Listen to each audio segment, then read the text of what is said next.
Merry Christmas, everyone. I hope you are enjoying this time with your family and probably taking the opportunity to open some Christmas presents.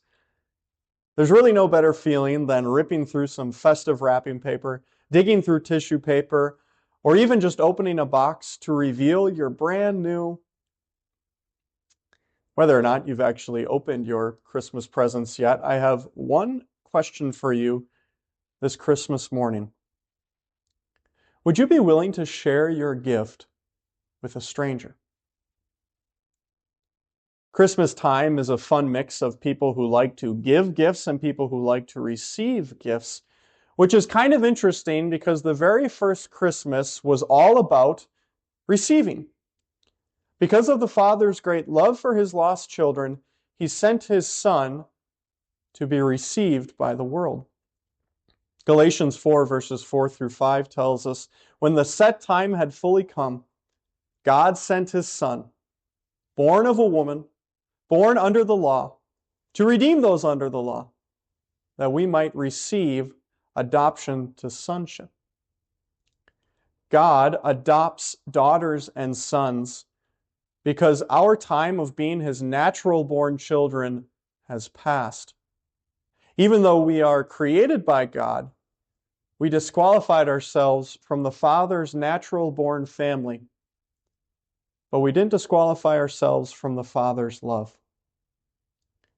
The conditions which Jesus were born into were anything but ideal. He was born in an unsanitary place under heavy duress beyond what you'd expect from a typical childbirth, without any medical attention except for what Joseph could muster. And she couldn't have flown in an airplane, but I can't imagine that trekking across the wilderness to her husband's hometown was anything but less than ideal for Mary in her third trimester. Jesus chose to be born with every human disadvantage so that he could share with us. Notice the progression. God sent his Son. Christmas began because God the Father was so moved by his love for us that he shared his Son with all the world. Born of a woman. Jesus shares in our humanity, which means he approaches our world in a very tangible and external way. Born under the law. As the son of a woman, Jesus was held to the same fatherly expectations as all of us, to be perfect, to redeem those under the law. As the Son of God, Jesus was the only one who could actually live up to the Father's perfect expectations, that we might receive adoption to sonship. We receive something from God through Jesus. When the world received Jesus, it wasn't because of a last-minute plan thrown together simply because the moment finally felt right. When the world received Jesus, it was the culmination of a meticulous plan designed so that we could all receive the inheritance reserved only for Jesus. What belongs to Jesus also belongs to you. Through Jesus Christ's one-time all-sufficient sacrifice, we have been brought into the family of God as his dearly loved children, which means the way you would expect God to treat Jesus is the way that he treats us. We receive an inheritance from God, and we receive this inheritance in full. Earlier in Galatians chapter 4, the Apostle Paul uses a negative analogy to describe the inheritance we receive from God. A negative analogy is when you compare something by explaining what it is not.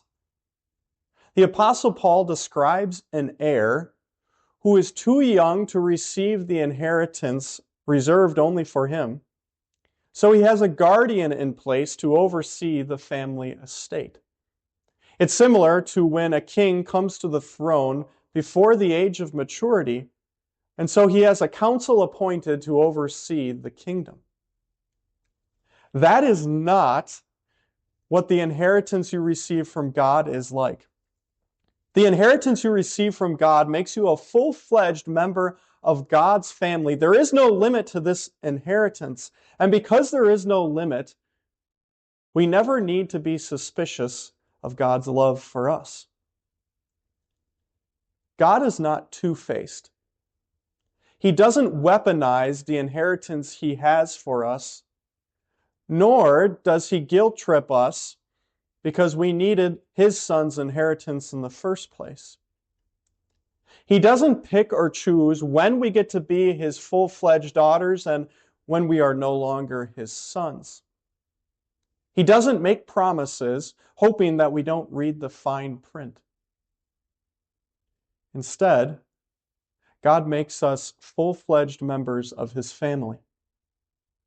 God didn't pick the exact moment in history only for us to know a partial love.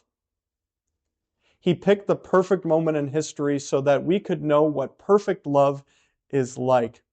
He picked the perfect moment in history so that we could know what it's like to be dearly loved children of God, a full love, a love that has no limit. We never need to be suspicious of God's love ever, because it is pure and it is authentic. I'm guessing when you heard the way this began, you probably thought I was going to end it by saying something along the lines of how you should share the gifts you've received on Christmas with other people. But this Christmas, I don't even want you to think about sharing, at least not yet. Instead, consider everything that God, your Father, has shared with you. Yes, you. Merry Christmas.